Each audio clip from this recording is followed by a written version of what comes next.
realised we haven't actually spoken at all about Pokemon really yet in this stream. I'm trying to think, is there any Poke news? I'll have a look. For a couple of weeks there, we were actually getting good conversation points out of, like, you know, Sun and Moon and stuff like that. Yeah. All the hot news is over, like Uncharted and... Oh, it's a big week. Uncharted and Doom out. Yeah. And there's Battleborn, I think, is this week as well. Yeah, last week. And then when is Overwatch? Unless it's only released here this week. Both of them released last week over in the States. Jesus. I think. Saturation somewhat. Well, I know, like, all fucking the Bombcast was talking about it for like an hour this week. Anyway, yeah. What am I looking up here? Pokemon. Yeah. Oh boy. Every time I go into GameStop, I'm like, I might pick up something. I keep looking at Pokken Tournament. Don't. But the thing about it is, like, at this point, because of all the NX stuff, I'm really having trouble going, yes, I'll put money down on something for the Wii U at this point. Even if the NX wasn't out for another 5 fucking years, there's no way I'd buy that game. It's not good. It's not a good game. Okay, so I got some stuff here. We got some leaked news from the Pokemon Go beta, and we've got Kotaku's poll of the ugliest Pokemon. So which one do you want first? I'll go for both of them. Let's go with the ugliest Pokemon first. Ugliest Pokemon. Yeah. Let's go for where the hot takes are. I saw one for most unsettling Pokemon, and apparently there's a Pokemon that's supposed to, at least in its design, embody 9/11. What? I'll go look that one up at some point. Okay. So, before I start, do you want to guess number one? Well, how many are there? There's 10. 10. Can I have a guess at as many that I think might be there? If you'd like. I'm not going to tell you if you're right or wrong, because I don't want to keep scrolling up or down. Okay. Off the top of my head, I imagine Victory Bell is probably in there. Right. Muck. Wait, is this... Oh, yeah, ugliest. Muck. Now there's a gif of Pokemon floating up on the page here, but none of them are necessarily in the list. Okay. Jinx. Trubbish. Trubbish Jinx is definitely in most racist Pokemon. Well, yeah. Trubbish is easily number one. Like, I can't imagine there's anything that's going to top that.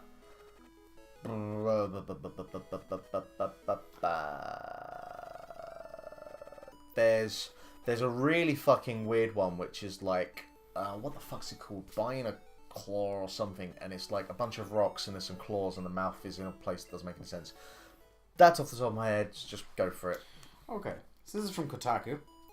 Not all pocket monsters are cute, or at least are seen as such. A recent Japanese poll ranked which Pokemon people thought were the ugliest of them all. Data research site Goo Ranking polled 500 men and women, 250 each, with their ages ranging from about 20 to 39, about which Pokemon they thought were unattractive. Okay. Keep in mind that this is entirely subjective, as polls of this sort are, but here are the 10 that were voted. I'm glad they just cleared that up as well. Fucking hell. Okay, so number 10. I'm really looking forward to that objective list. Number 10, with 27 votes, Victory Bell. Yep. Number 9. Also the most unsettling noise that it makes in the animation, where it just literally screeches. It's kind of nightmare feel. Yeah. Number 9, edging it in with 28 votes, Magmortar. Yeah, nah, it's... I would have put Magmar there. No, I think they're both pretty freaking cool. Well, look, I like a Magmar. It's not winning any beauty contests. Oh. Number 8, Gloom. Yeah, Gloom is pretty horrifying. Number 7, Executor. Yeah, Executor, yeah. Number 5, Skrelp. Skrelp. I've never seen that Pokemon before. It looks like a weird kind of... It looks like if someone put a horsey behind a radiator for a while. It looks like it's been on an all-night bender. Yeah, a little bit. Number 5, Hypno. Unsettling. I would also say possibly racist. What, Hypno? Yeah, in some of its... Well, think about some of its depiction. It's holding a coin and think of the shape of its nose. I've read that it stirred up a bit of a controversy before. Really? Yeah. Huh. The hook nose and the fascination with a coin. Fair enough. Yeah, that's some people were upset by that at the time, apparently. Speaking of things that people were upset by at the time, number 4, Jinx. Wow, I had to out and out change her skin color because it was super racist. Number 3, Wheezing. Wheezing. Number 2, Muck. Yep.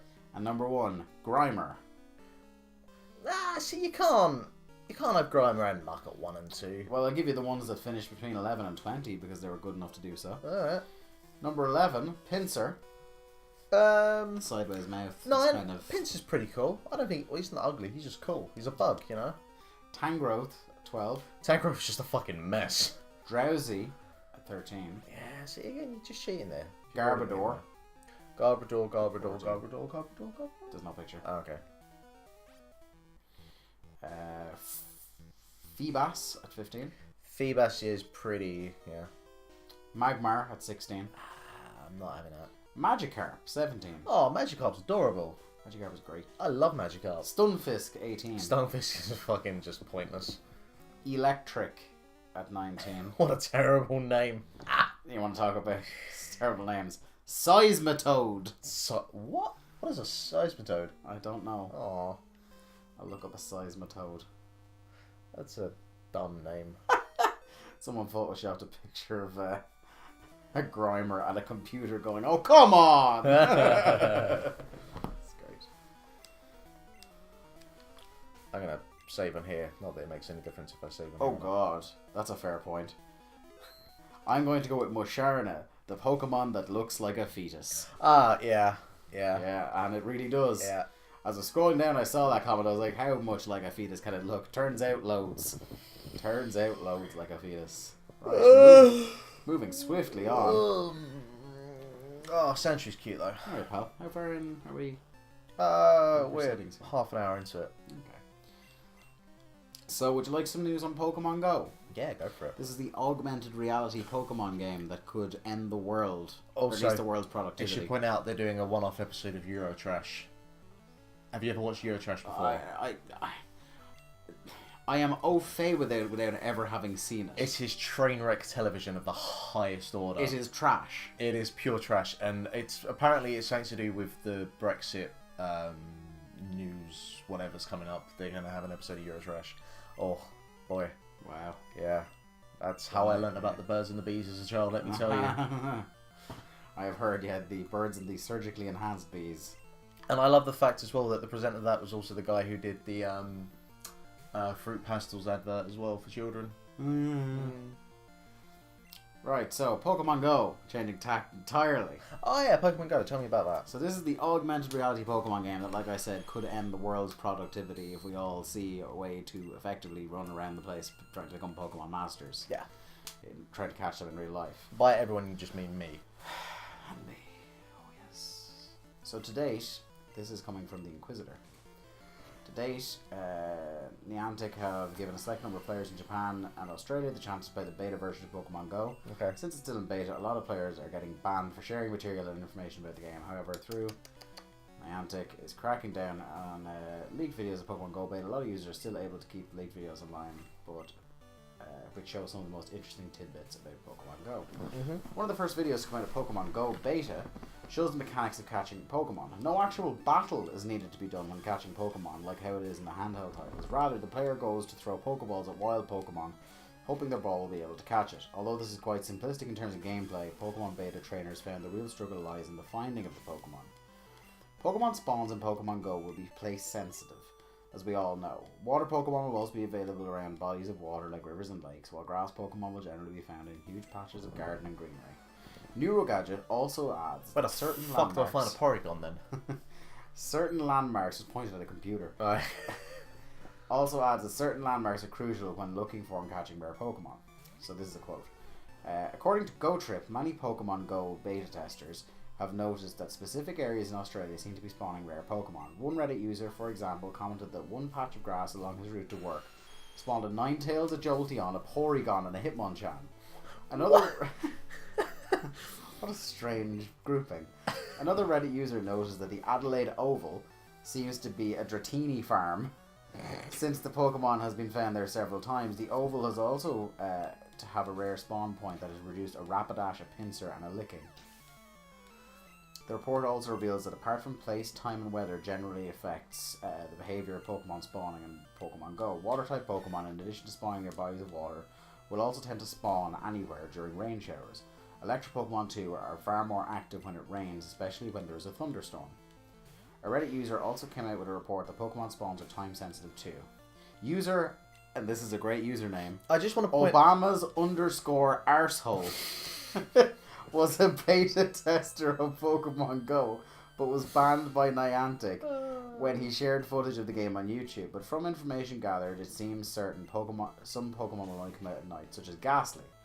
Prior to his nighttime video of catching Ghastly, no beta tester has yet to report sightings of Ghastly on their Pokemon Go map, which can mean that Ghost-type Pokemon will be very sensitive to time when you go out hunting.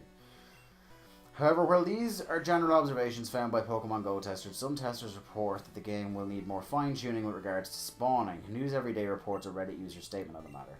As far as I noticed from different posts and comments, I'm not a beta tester myself, there's a wide range of Pokemon appearing in the same areas. I'm guessing that in the final game, Pokemon will be more specialised in certain areas.